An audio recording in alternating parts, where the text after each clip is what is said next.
Okay, welcome to the webinar arranged by Nayadaya Analytics. Today's agenda is about how to be a pioneer in my M&A integration by using artificial intelligence and science-based people risk analytics. It is great to see so many people interested in our topic, and thank you for joining us already at this point. I'm Maria Kausto-Turner from Nayadaya Analytics, and in today's webinar we have Timo Järvinen, our co-founder from Nayadaya Analytics as well. Timo, would you like to say a couple of words to start? Yes, thank you, Maria. And I founded the company Nayadaya Analytics more than 7 years ago already, and in this demanding development process, we've dived into the science of emotions and behavior together with our team and with our great customers and partners and so on, and using the scientific background from the University of Geneva to solve business critical problems related to people, especially with the help of AI and science, and nowadays even a patent pending method and technology and even groundbreaking solution, I would say, and now focusing on M&A integrations and transformations. And what I'm going to show you today, it's totally different from anything else on the market, I would say. And so today I will guide you to open your eyes for these new opportunities and with this people risk analytics, as we call it. And so this has been released in the end of February, and I must say that we are really delighted with the reception of the product which has received, and so now it's available for customers globally, and there seems to be a high need for this, and with no solution at the moment. So this is our focus today. So here comes the solution. Thanks, Timo. Yeah, okay. Right. Yeah, yes, indeed. We already have had interested participants from over 20 countries, which is excellent. And we're definitely responding to a concrete need all around the globe. That's at least how we perceive it. Before we start, briefly about the agenda. The webinar will last about 30 minutes. And in the end, there should be time for a couple of questions. So if you have questions, please submit them via the chat channel. You will see there's a chat box there. So, okay, let's go. Okay, thanks. So about the people risks in M&A integration. So we are talking about really concrete things like employee turnover, quiet quitting, and productivity loss or even collapse. And I think it should be like emphasized that the reasons behind these risks, they are not the people. I mean, the root cause is there. They are in the integration process itself. And identifying these risks, it's like looking at the mirror, more like that. And this is something where we can help. Why is this so important? That's because the people-related risks are so high. I mean, M&A they are huge investments, high goals, of course, and according to many studies, they tend to fail too often. And as Deloitte says here, especially they tend to fail because of the people and culture related reasons. But still those risks, it seems that they are usually not known as well as they should. So, well, actually Deloitte is also one of our partners here, and they've been helping us to develop this solution I'm going to show you today. First, a couple of words about emotions, why we use them as our tool, and also there's some kind of misunderstandings quite often actually related to employee experiences and behavior and like that. So first of all, this science-based image here tells us something quite interesting, which is that every emotion here, they have a different impact on behavior. So in this diagram, it means like from negative to positive behavior, and from disengagement to engagement.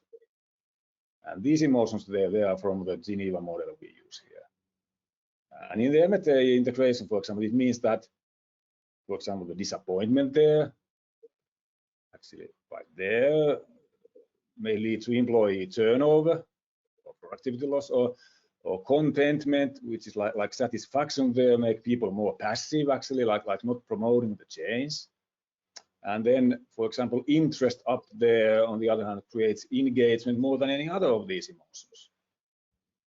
Okay, but now this is the traditional service scale, like satisfaction or NPS, for example. So this is only about like negativity and positivity of experiences. And now this curve there, it tells us something that many people don't even think about, which is, I mean, first of all, this is not a change curve there. It's telling us in any context that the negativity or positivity of the emotions, like the so-called valence, as we say in science, in practice, the traditional scale of the satisfaction, for example. So it does not correlate with the engagement at all. So they are two totally different kind of dimensions of behavior. So meaning that if you need to understand engagement and disengagement and the root causes behind that and so on, so the traditional service scale, it's even useless. But with emotions and science, it's possible to understand the engagement, disengagement, and so on. And this is one of the things we can do. Only one of those things, but quite important, I think. Okay, now let's take a look at the process of people risk analytics. And that's very simple for the customer point of view. The input there means that we are collecting some data from employees. The data is processed with our analytics there, science, AI-based algorithms there, and then the output includes 3 levels like people risk levels and their root causes, and then action points and recommendations there. To avoid the financially significant problems, failings even, and let's not forget the human distress there. Okay, this standard process can be executed and repeated always the same way. For example, 3 times during the integration, that's quite optimal there. And this process is scaling from even 10 people to thousands or even tens of thousands of people. So really scalable way of doing things. And now I will show you the input, then the outputs, and finally I will tell you something about the analytics and the AI like below this. So let's start from the cloud application, which is easy to share with people. I mean, you do not need those traditional long surveys with many burdening questions. I think you probably all have seen those a lot. And yeah, you need only to ask like 3 questions about emotions, their intensities, and the reasons behind them. So the first question there is like, how do you feel about the integration with that company? You can select 1 or 2 emotions from there, from those 20 emotions, or even no emotion. And so this method there, it's based on the scientific research and study methods created in the University of Geneva, Switzerland, multilingual, multicultural way of expressing emotions and understanding them. We have already like 10 languages available there, and an excellent way to cover the whole human emotion space there. And then the intensities, they are simple selections. And then the third question there, they are short, free-form responses, like why do you feel, for example, fear or interest or whatever you feel in the context of the integration. And so the whole service totally intuitively short, not burdening people, and taking not many minutes there. And we do not identify people, so not personal data at all. And these questions, they are always the same. I mean, you do not need like a project or any planning, like what should we ask this time or whatever like that. So it's easy to use the same questions, and background variables, of course, can be used there depending on the size of the company, like business units or something like that. Okay, so let's move on to the outputs now. And the first one there, they are about people risk levels during an integration. And actually the first one there, it's this kind of like donut there about employee experiences, and quite easy to understand, not need so much explaining. Also the polarization is there. I mean, people may feel positive and negative emotions at the same time often, so it's, and also even the amount of no emotion is important detail there. On the right side then, this is the risk level indicator, like a number between 0 and 100, and we calculate that number with our algorithm, which is predicting behavior, and especially negative, disengaged and non-pro-social behavior. So that means that the bigger the number is there, the bigger is the risk for the integration to fail.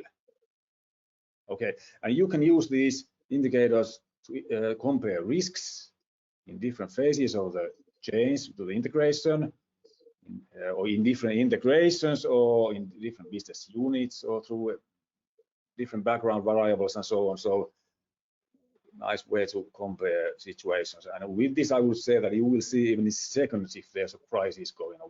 We haven't seen that in practice. Okay, then the second level of the output number 2, I would say the root cause analytics here. So this is a snapshot about the situation, the concrete things behind the risks, and the sizes of these bubbles, they indicate now the relevance of these things to people, like their significance, and their location is about the behavior, predicting the behavior, so also the engagement dimension there. And these bubbles, they are different in each case, so all this information can be analyzed from the 3 questions only and those responses. So these quadrants are like up there, like what are the things behind retention and motivation and productivity and readiness for change and successful integration in general. These kind of things there. Okay, then right, but down there are things that make people more passive. You know, like root causes for the like comfort zone, I would say. Actually, the contentment, the satisfaction is the emotion behind that kind of behavior. Okay, then left down there, these are the things behind employee turnover, like productivity collapse, financial losses, all those kind of things. And then up left there are things behind resistance, even aggressive behavior. And of course, that's not good for the change either. So the goal is, of course, to move these bubbles up right there. And this is, in general, this is the reality of people and their behavior in the integration phases. And with emotion science, what we can do, we can automatically eliminate all those things that are not relevant. So this means that we are visualizing only those things that have an impact on behavior. And this kind of snapshots, you can compare this in different phases of the integration or with different business units and so on. And we've seen many kind of different kind of cases. I mean, cases where there are only like green bubbles up there, or cases even only these red bubbles down there. So many kind of situation we have seen. Okay. But then let's move on and to the third output and about action points first. So starting from the risk factors here. So our algorithm here is identifying and prioritizing these risk elements now here. In this example, they are like workload, employment, leadership, and tools. So you see what the risks are, you see have their weights. The arrows tell you that if they are increasing or decreasing in some phase of the integration, and then the circle is about the new risk. So really concrete understanding of the risks and their weights. And now the same kind of list for things we call protectors, meaning that they are the action points that more like secure the integration against these people risks. And of course, they are creating more like the upside kind of things there. But anyway, it's the same kind of information here, and also here you see what protectors are increasing or decreasing. Based on these risks and protectors now, so we are are creating a summary of action recommendations to mitigate the risks and to strengthen those protectors. And for creating this, we use the science, we use AI and M&A process intelligence and so on. So this is first the kind of summary there. But then we can go a step deeper, and for each risk factor there, we give recommendations for actions. As you see, example is the workload there. So all these like action cards there, they are based on the case by case result and the situation, even the phase of the integration. So they are not always the same. Below also you see like example of responses. So we can combine qualitative and quantitative data there, information. And one more thing here is that, I mean, these actions on these action cards, I mean, they are not the final list of actions to be executed. I mean, we are going as far as possible with this action automation to create the action guidelines in each case by case situation. We also have simple instructions how to select the final actions to be taken and how these final actions you can share these results and the selected actions with the employees and so on. And if there's some kind of partner, for example, an M&A consulting company involved, so then of course they can continue from here with these actions with their customers. So it's working like that. Okay, now here's another example of action recommendations for a project. So this one is the career example. Same kind of information here. So there's this action kind of card for every risk factor and a protector here. And so all in all, by asking only those 3 questions, you will get the risk levels, the root causes, the list of those risk factors and protectors, and the summary of those actions, and then the more detailed action cards, as you saw, for each of them. And you do not need to know anything about emotions or science. So this is what you get. Okay, let's move on. And then about the analytics behind this, the patent pending method and technology here, you know, behind those simple inputs and outputs, there is this sophisticated analytics, and the first level there, we call it emotion and behavior intelligence, which is benefiting especially from science and AI. That's kind of core platform analytics behind this. The second level is about setting, sorry, something happened. Let's try again. Sorry about that. Okay, so the second level there is about setting goals, as you see there. Okay, then the third level is a multi-dimensional framework for identifying those right kind of actions. So based on science and also based on a process intelligence, we've been building that together with Deloitte. And we are thankful, of course, to them for their help there. And then the fourth level is the generative AI. So the AI analyzes here the total package of the analytics and goals and actions, and also includes like external information about integrations. And this is how we can get to the fifth level to find out the action points and recommendations there to achieve those goals, of course, and to build successful integrations. And so this is through all this now we can have those outputs then. So to get those outputs by asking all of those 3 questions, you need this deep analytics, this of science and AI, this sophisticated process, all this under the surface. But the point is that you can focus on the results. This is something we have been building many, many years. Thousands and even tens of thousands of hours, I would say. Okay, then a couple of more words about the AI. Of course, this is interesting nowadays for all of us, and so we are using the AI services here in our underlying technology in many ways. And in general, the model has two sides, like AI and human, like completing each other here. And here are some concrete examples of how we use AI here. Of course, the translating those responses in different languages, that's quite obvious, of course. Then the second one is about analyzing and categorizing those responses to find out the types of the root causes behind the emotions, those bubbles actually in the root cause analytics. That's one thing. And then one thing is, of course, about these actions. So we use generative AI, large language models there in combination with the science-based rules and algorithms, and that's what we have been developing a long time based on the Geneva research together with Deloitte and so on. Okay, then one more thing is, of course, the process of improving the algorithm with AI. So what are the benefits of AI in this process? Now, a couple of things there. So, of course, with AI, we are able to serve a large number of languages. We already have like 10 there, but actually we can manage like 200 languages in this.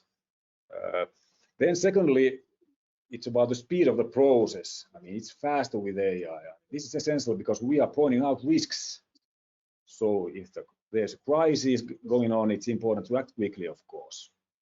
Then the third one is the consistency and the objectiveness of information and results. I mean, like results not depending so much of people and different kind of evaluations, of course. And then I would say through these actions and so on, we are talking about totally new insights, high customer value and business impact there. And when we use this AI, I mean, it needs to be done carefully with precise protocols to ensure the information security and so on. And for example, the European Union AI Act, which is recently approved, and so it will be adapted in companies in the coming months and years. And so we are already compliant with that kind of regulation. And in general, I would say one more thing, that there are always the human checks in the process. So this is a combination of AI and human guidance. Okay, then let's move on to a practical example. Rantalainen Group, they are one of Finland's biggest financial service providers, companies there, and they have a strong growth going on in the Nordic countries with a Norwegian private equity company actually at the moment.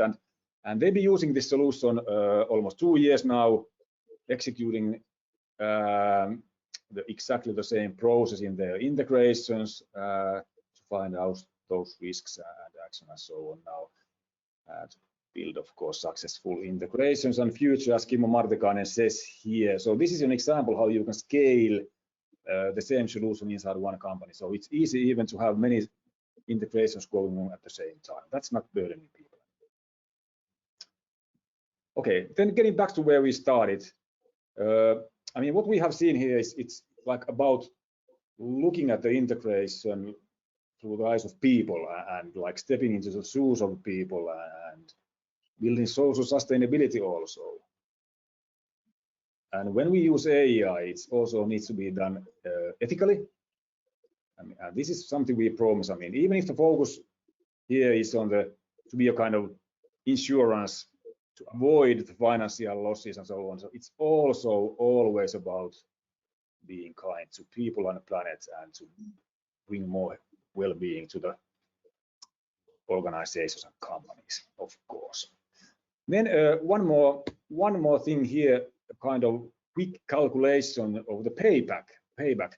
I mean, we think that it's essential to understand the profitability of the investment, of course, and we have two starting points here.